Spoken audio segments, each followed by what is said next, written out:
자, 일단은 이거는 좀 배경 지식 관련된 얘기를 좀 드리고 싶은데 예.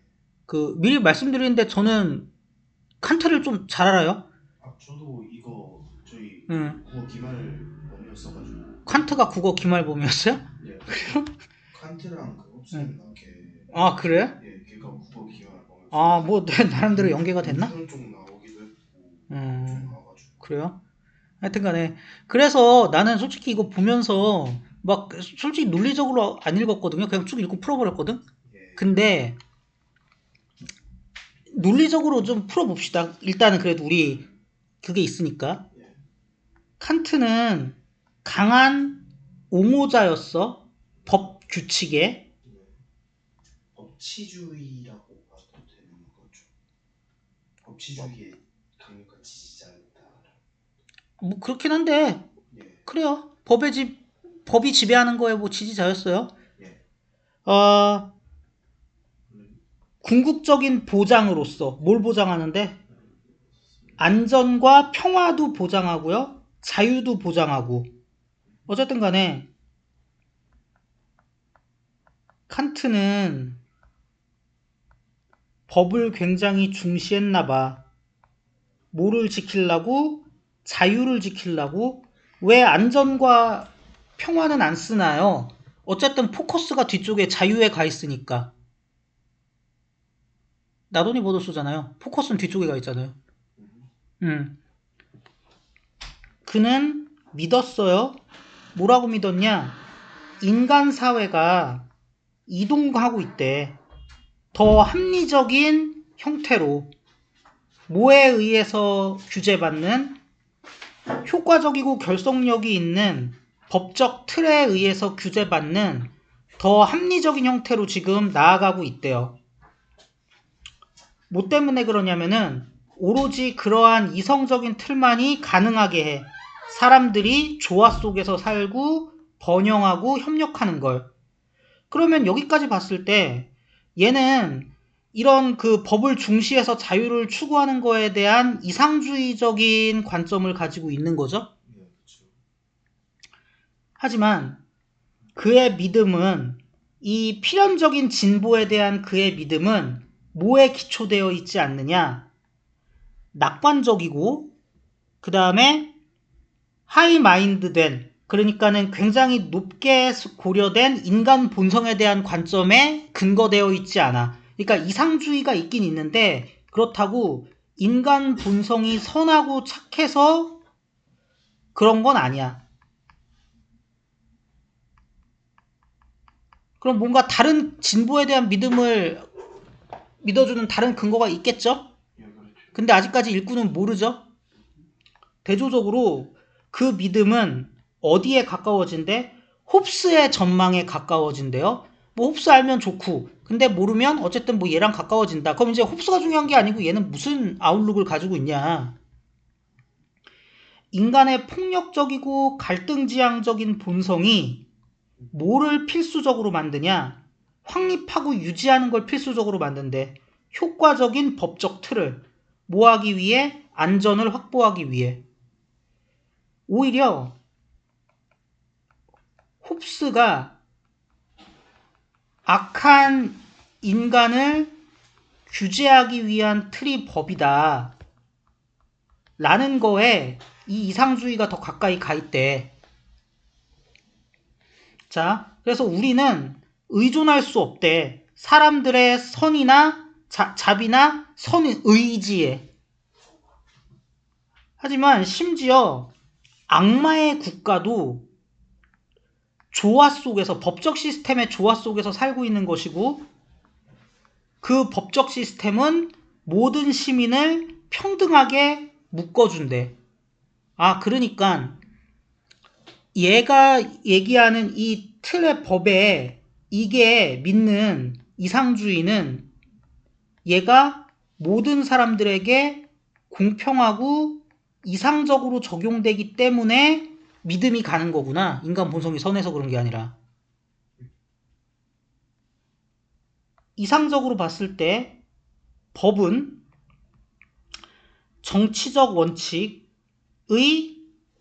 현현이야. 그러니까 나타난 거야.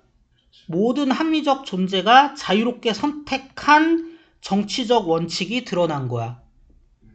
자, 그러면 모두에게 공평하고 이상적인 법은 모든 합리적 존재가 선택한 것이기도 해. 그러면 이게 공평하고 이상적인 이유는 내용이 선에서라기보다는 합리적인 애들이 모두 동의했기 때문에 이 법은 타당한 거야. 됐어요? 동의했다 이거야. 그래서 만약에 그러한 법이 막어, 사람들이 무언가 하는 걸 막어, 그들이 합리적으로는 선택하지 않을 걸, 합리적인 존재들인데 합리적으로 선택하지 않을 걸 막는다면 법은 모일 수 없냐? 모일 수 없어요? 합리적으로 선택한, 자기가 선택한 거를 자기 선택에 따라서 얘가 선택했을 리 없는 걸 막는 거기 때문에 법은 모일 수 없는 거예요. 얘네에 대한 구속일 수가 없는 거지. 그러니까 살인을 막어. 살인을 막는 이유는 선한 인간 본성에 기대서 그런 게 아니라 합리적인 인간이라면 살인을 선택하지 않을 테니까 그걸 금지하는 건 자기가 자기를 금지하는 거야. 그럼 몇 번이, 그리고 또 하나, 얘는 뭐의 옹호자라 그랬습니까? 자유의 옹호자라 그랬잖아요.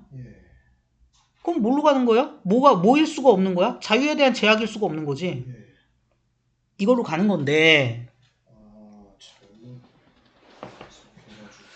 이걸로 가는 건데, 근데 이게 그런 게 있어요.